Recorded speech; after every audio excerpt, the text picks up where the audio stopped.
안녕하세요. 안녕하십니까. 네, 반갑습니다. 네. 우리 장길선 의장님과 인터뷰를 시작하기 전에 구례그루의 후반기 의장을 맡게 되셨고 더불어 전남 시군의 의장협의 부회장의 중책을 맡게 되셔서 진심으로 축하드립니다. 고맙습니다. 네.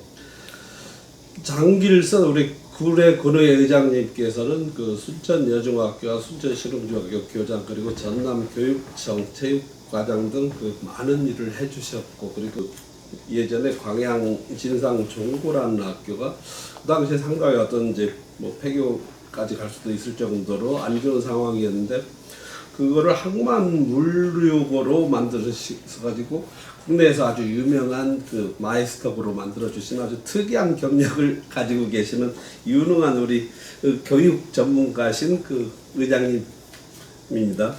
이제 의장님의 경력 관련된 질문을 먼저 드리겠습니다. 그 구례군의 의장으로서 다양한 그 교육계 경력을 가지고 계신데 우리 교육 분야에서 경험이 의정 활동에 어떻게 도움이 되고 계시나요? 교육과 정치는 상당히 일맥상통한 점이 있다고 생각되는데요. 특히 미래를 지향하는 점이 어떤 서로 통하는 그런 내용이 아닐까라는 생각이 듭니다. 교육계에 37년 동안 몸을 담아왔는데요. 학생들의 미래를 어떻게 잘 좀 설계할 수 있을까를 도움을 주는 것이 바로 교육이라는 생각이 드는데 정치 또한 그 지역의 미래를 어떻게 잘 그릴 것인가라는 그런 목표 의식을 가지고 해야 되지 않나라는 생각이 들어서 미래를 지향하는 교육적 경험이 지역사회 발전에도 상당히 도움이 되겠다는 생각이 들고요.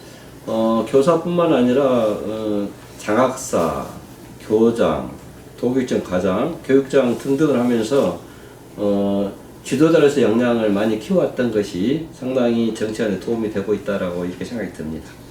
우리 의장님께서 역임하신 그 구례교육청 교육장 시절에 구례군의 교육 환경 개선을 위해서 어떤 노력을 하셨는지 좀 말씀해 주십시오. 환경 개선을 위해서요. 구례 교육청이 위치하고 있는 그 지역이 상당히 교통이 혼잡스럽고 주차하기 굉장히 어려운 그런 곳입니다.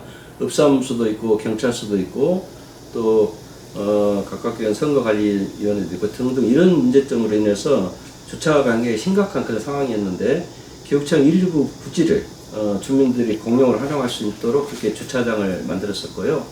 특히 교육청 내부의 그 작은 정원을 우리 학생들의 소중한 꿈을 키우는 그런 공간을 구성해야 되겠다고 생각해서 유치원이라는 그런 정원을 만들었습니다. 특히 요즘에 굉장히 강조되고 있는 독서 활동과 그 학생 정보 수집 및 강화를 위해서 구례 공공도서관 신축을 위해서 예산 50억 원을 확보를 했었고요.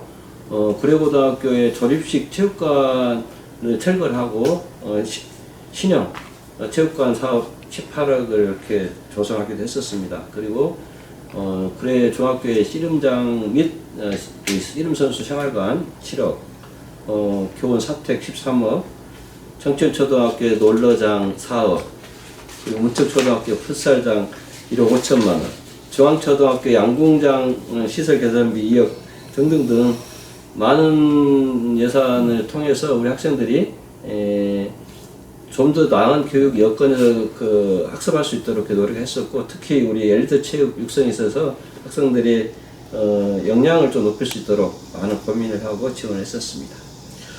구례군의 인구가 적어서 교육계에 상당히 좀 그 낙후돼 있었는데 큰 일을 많이 해주셨네요. 고맙습니다. 네. 현재 구례군이 직면한 가장 큰 도전 과제는 무엇이라고 생각하십니까? 어느 시군이나 다 공통적으로 느끼고 있는 또 무거운 그런 과제가 바로 인구 소멸에 따른 인구 급감에 따른 지방 자치의 소멸이다 이렇게 생각을 할 겁니다. 우리 구례도 예외가 될 수 없겠죠. 대단히 심각합니다. 이 문제를 극복하기 위해서 제가 의원이 당선되자마자 지평구에 인구를 중점적으로 우리가 논할 수 있는 그런 조직 개편이 필요하다 해가지고 근본에 인구 청년실이라는 주무 부서를 하나 신설했었고요. 그 우리의 출산 장려나 또는 학생에게 고유가 양육을 위해서 새로운 정책들을 많이 좀 도입할 수 있도록 그렇게 제안하고 있습니다. 네. 최근 구례군이 겪은 그 큰 자연재해가 있었는데요. 이 자연재해를 다시 겪지 않기 위해서 어떤 대비책을 가지고 계신가요? 2020년 8월 8일 정말로 생각하면 아찔한 그런 커다란 수해 피해를 입었던 곳이 바로 구례입니다. 한 4년간에 걸쳐서 소하천과 지천 그리고 저류 등등의 시설을 확보함으로써 앞으로 집중호우와 갑작스러운 그런 수해에 대한 대비책을 충분히 강구해 오고 있습니다. 그런 사업들이 한 90% 정도는 이제 완공이 되었다 이렇게 생각하는데요. 더 문제는 그때 당시에 그 수해 피해 원인은 구례에 내렸던 그 집중호우의 문제가 아니라 섬진강 상류에 있는 주암댐 또 섬진강댐의 수계 관리가 잘못된 인적 어떤 문제에 비롯된 인재라고 이렇게 보여집니다. 그래서 앞으로 그런 것들을 잘 관리할 수 있는 시스템이 좀 마련돼야 되겠다는 생각이 들고요. 특히 그 우리나라의 5대 강 중 하나인 섬진강을 전담적으로 관리할 수 있는 섬진강 유역관리청 신설이 필요하다. 현재 저희들은 영산강 유역관리청에서 지금 이렇게 행정적 지시를 받고 거기 통제가 있는데요. 섬진강만의 별도의 섬진강 유역관리청 신설이 무엇보다도 이루어져야만이 앞으로 섬진강의 어떤 여러 가지 그 수해 예방이랄지 섬진강 수질 관리랄지 등등에 대한 해법을 찾아낼 수 있겠다 이런 생각이 들어서 꼭 그 섬진강 관리 전문 유역청 신설을 소망하고 있습니다. 네. 근데 저도 그 얘기는 다른 분들한테도 많이 들었는데 영산강 수계보다 섬진강 수계가 훨씬 그 규모가 큰데 영산강 관리청에서 관리하고 있다는 것은 좀 많은 문제가 있는 것 같습니다. 네. 그리고 최근에 또 이상 기후 때문에 그 날씨가 굉장히 불규칙해지는데 특히 의회에서 좋은 안들을 많이 만들어 주셔야 될 것 같습니다. 네. 저희 그 기후 위기에 대해서 굉장히 많은 정책을 통해서 미리미리 대비해야 되겠다를 생각하고 있고요. 탄소 중립 시대를 위해서 많은 지금 사업들을 진행하고 있습니다. 그리고 그 다음은 지금 구례군의 인구가 전라남도 22개 시군의 가장 그 적은 중에 하나로 알고 있는데 정말 구례군은 살기 좋은 지역인데 어떤 구례군의 인구 감소 문제를 해결하기 위해서는 어떤 좋은 정책을 만들고 계시나요? 사실은 이 문제는 뭐 국가적 차원에서도 상당히 쉽게 해결하지 못한 그런 굉장히 어려운 문제지 않습니까? 우리 군에서 나름대로의 어떤 여러 가지 그 정책적인 대안을 마련하고 있습니다만은 중앙 정부의 역할이 무엇보다 중요하다 이런 생각이 들고요. 인구 문제는 교육과 보육과 양육의 문제가 일단 해결돼야 된다. 그래서 이제 국가 차원의 지원도 필요하겠지만은 지자체 나름대로의 어떤 특별한 지원도 필요하겠다는 생각이 들고요. 특히 이제 문화적 측면이나 의료적 측면 또 주거의 이런 문제들도 인구 문제 해결하는 데 굉장히 중요한 요인이 아닐까 생각이 들고 있습니다. 또한 먹고 사는 문제가 굉장히 중요하지 않습니까? 그래서 일자리를 만들어내는 것 또한 우리가 인구 문제를 해결하는 데 매우 중요한데 구체적인 그런 내용들에 대해서 많은 지금 연구를 하고 있고요. 아마 금방 어떤 가시적 효과를 나타내기 쉽지 않겠지만 그래도 꾸준하게 저희가 준비하고 또 적용하다 보면 언젠가는 나름의 그 해법을 찾을 수 있는 그런 날이 있지 않을까라는 그런 기대를 하게 됩니다. 네, 구례군은 워낙 그 좋은 환경, 특히 우리나라에서 가장 그 좋은 그 국립공원 1호 지리산을 품고 있어서 구례군에서는 좋은 어떤 정책을 만들어 주시면 구례군은 인구가 늘어날 수 있을 것 같습니다. 네. 그리고 우리 의장님께서는 그 근자열 원자래라는 신념을 실천하시겠다고 하셨는데 구체적으로 그 어떤 방식으로 준비하시고 계시는지 최근에 보면은 이제 구례 국민들께서는 이 근자열 기쁜 일보다는 좀 힘든 일들이 많이 있었는데 이 신념을 의정 활동에 어떻게 반영하실 계신가요? 제가 정치를 시작해야 되겠다고 생각할 때부터 마음속에 늘 간직했던 것이 근자열 원자래입니다. 사실 이제 2500년 전에 공자님께서 정치에 대해서 제자들이 물었을 때 정치는 모름지기 근자열 원자래 해야 된다라고 그렇게 말씀하셨다 합니다. 현재 같이 살고 있는 사람들이 기뻐야 되고요. 또 멀리 있는 사람들이 올 수 있어야 된다는 게 정치의 어떤 논리였던 것 같습니다. 그 당시에요. 2500년이 지난 지금 시대도 이것이 우리들 정치 모두에게 좀 가슴속에 간직해야 될 그런 좋은 지도의 말씀이다 이런 생각이 듭니다. 예산이 적고 예산 규모가 항상 넉넉지 않은 것이 뭐 요즘 작은 지방자치단체의 어떤 어려운 점이다 생각이 드는데 예산의 효율적 집행에 대해서 편성에 대해서 고민을 많이 하다 보면은 충분하게 국민들이 즐거움을 만끽할 수 있는 그런 예산이 집행될 수 있겠다. 그래서 가장 먼저 국민을 우선에 두는 그런 어떤 예산의 편성과 집행이 선행됐으면 좋겠다 이런 생각이 들고 있고요. 꼼꼼하게 잘 살펴서 우리 국민이 원하는 그런 예산의 편성과 집행이 될 수 있도록 더욱더 노력해야 되겠다라는 그런 각오를 다지게 됩니다. 네, 이 구례구는 정말 좀 전에 말씀드렸다시피 너무 좋은 환경을 가져서 조금만 어떤 이제 그 좋은 정책들을 만드시면 구례 국민들이 아주 행복해질 수 있을 것 같습니다. 그 다음은 우리 의장님께서 앞으로 2년 동안 구례구의 발전을 위해서 가장 그 중점적으로 좀 추진하고 계시는 계획은 무엇인지 좀 말씀해 주십시오. 저를 지지해 주신 우리 의원님들이 무엇보다 감사하고요. 의원님들이 정말 그 갖고 계시는 모든 역량을 제대로 발휘할 수 있는 뒷바라지 하는 것이 의장의 역할이라고 생각이 듭니다.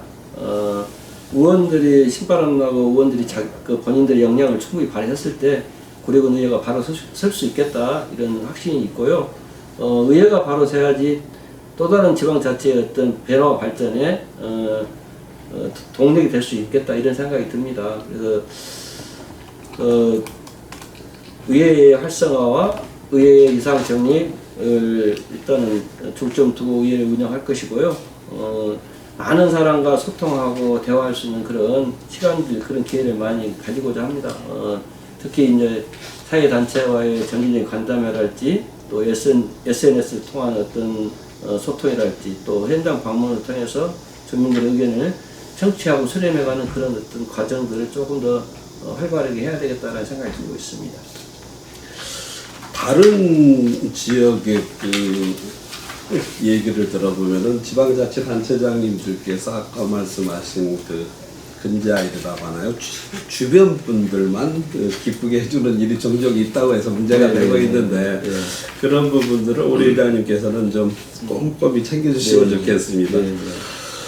그리고 뭐 지금 거의 뭐 전국적으로 이런 얘기가 많이 나오는데 의회에 대해서 소통과 협력이 잘 안 된다는 얘기들이 다른 지역에서 많이 나오고 있습니다. 여기서 말씀하신 집행부와의 관계성을 지금 말씀하시는 건가요? 아니면 의원들 간의 소통? 의원들 간에 지금 의원들이 많지는 않으신데 그래도 어떻게 소통이 잘 되고 있나요? 저희 의회는 다른 의회에서 좀 부러워합니다. 우리 이제 숫자는 7명밖에 안 됩니다만은 사실은 지역사회가 좁다 보니까 거의 선후배 관계로 이렇게 형성되어 있는 그런 어떤 의원들입니다. 그래서 서로 이해하고 서로 좀 양보하는 그런 마음이 좀 강한 것 같아요. 뭐 다른에 대해서 우리 의원님 서로 인정해주고 그렇게 배려해주는 그런 마음이 강해서 의원들과의 소통이 크게 문제되고 있다고는 생각이 되지 않고요. 또 우리 전임 유심 의장님께서 또 잘 전방에 이끌어 주셔서 그런 어떤 소통의 문제나 갈등의 문제는 뭐 크게 문제가 되지 않는다 이렇게 생각하고 있습니다. 다른 지역은 보면은 어떤 이제 당이 나눠져 있어서 좀 굉장히 격하게 대립하는 데들도 있는데 구례군 같은 경우는 그런 거는 좀 많이 좋은 환경일 것 같습니다. 저희들 아마 그런 것에 대해서는 염려하지 않으셔도 될 것 같고요. 예, 그렇습니다. 네. 그리고 지금 그 군민들, 구례 군민들이 한 27,000 정도 되시죠? 24,000인가요? 네. 그래 국민들과 소통을 위해서는 어떤 노력을 기울이고 계시나요? 조금 전에 말씀드렸듯이요. 국민의 생각을 담아내는 정치가 참 쉽고도 어려운 일인데요. 의원 역할은 바로 국민들의 다양한 생각들을 담아낼 수 있는 그런 역할이 참 중요하다. 그래서 조금 전에 말씀드렸듯이 현장 방문을 통해서 주민들의 생각을 우리가 수렴하는 그런 과정도 필요할 것 같고요. 특히 그 정례적인 간담회를 통해서 많은 사회단체와의 또 소통이 참 중요하다. 또 그분들의 이야기를 수렴해서 그 정책에 반영하는 그 역할 또한 또 우리 의원들이 해야 될 일이라 생각이 들고 있고요. 폭넓은 그런 어떤 소통을 위해서 접촉면을 넓히는 것이 가장 중요하겠다 이런 생각이 들고 의장실 항상 개방해서 언제든지 누구든지 오시면 서로 만날 수 있는 그런 공간으로 마련하고자 이렇게 노력하고 있습니다. 구례구는 인구는 저번에 비해서 굉장히 지역은 넓고 상당 오지도 많은데 참 의장님께서 그 주민들과 소통하시려면은 고생이 많으시겠습니다. 그리고 끝으로 우리 구례 국민 여러분들께 전하고 싶은 말씀 있으면 해주시죠. 지방자치가 도입되고 풀뿌리 민주주의가 도입되면서 나름대로 지역 특색을 반영한 지역의 미래를 잘 만들어가는 어떤 그런 정치 제도가 지방자치라는 생각이 드는데, 이 지방자치가 시작되는 그 출발점이 항상 선거라는 거 있지 않습니까? 이 선거가 많다 보니까 나름대로의 그 색깔들이 서로 다른 사람들이 화합되지 못하는 그런 갈등의 요인이 많이 발생되고 있다는 생각이 듭니다. 그래서 앞으로 우리 국민들이 서로의 다름을 이해하고 배려하는 그런 마음들을 좀 키워갔으면 좋겠다. 선거 때는 본인의 어떤 판단에 따라서 뭐 이 A 후보, B 후보를 지지하지 않겠습니까? 그래도 또 우리가 선거가 끝나고 되면 하나 되는 그런 마음으로 앞으로 갔으면 좋겠다. 24,000 인구가 다 모여갖고 하나 된 마음을 가져도 사실은 다른 지역의 경쟁력으로 이길 수 있을까라는 그런 생각이 들 정도인데, 얼마 되지 않는 지역 내 우리 간의 갈등이 무엇보다 지역 발전에 가장 장애 요인이 아닌가라는 생각이 들고요. 예전에 우리 맹자님께서는 그런 말씀 하시지 않았습니까? 천시 불여 지리하고 지리 불여 인하하다. 하늘에 아무리 하늘이 기회를 주어줘도 지리적 환경이 보다는 못하고, 지리적 환경이 아무리 좋아도 사람들이 서로 화합하는 것보다 못하다 이런 말씀을 하지 않았습니까? 그래서 지역 경제나 지역의 어떤 미래의 발전은 주민들 화합부터 출발한다 이런 생각이 들어서요. 앞으로 우리 국민들께서 조금 불편하고 조금 어려운 점이 있겠지만은 서로 소통하고 서로 화합하는 그런 구례가 됐으면 하는 바람입니다. 요즘에 날씨도 굉장히 많이 덥고 그런데 우리 국민들께서 건강한 모습으로 여름 잘 나시고 여러 가지 기후의 변화 때문에 농작물도 상당히 어려움을 많이 겪고 있는 것 같습니다. 올 가을 그래도 풍요로운 그런 가을 맞이가 됐으면 얼마나 좋을까라는 소망을 가져봅니다. 네. 지금까지도 구례 국민들을 위해서 많은 노력을 해주셨는데 앞으로도 구례 국민들을 위해서 더 노력을 해주시길 부탁드립니다. 바쁘신 시간 내주셔서 고맙습니다. 제가 드린 말씀에 대해서 책임을 질 수 있고 제 스스로에게 부끄럽지 않도록 열심히 뛰어보겠습니다. 저는 하루를 마무리하고 잠자리 들기 전에 항상 제 스스로에게 물어보는 거 있습니다. 내가 오늘 내 양심에 부끄럽지 않게 하루 삶을 살았는가에 대한 그런 제 자신의 성찰을 하고 있는데요. 앞으로 귀한 우리 MBN에서 저를 이렇게 취재해 주셔서 그 믿음과 기대에 어긋나지 않도록 정말 우리 구례의 미래를 위해서 또 국민의 삶을 위해서 더 고민해야겠다는 그런 각오를 다집니다. 오늘 너무 감사합니다. 네, 고맙습니다. 수고하셨습니다.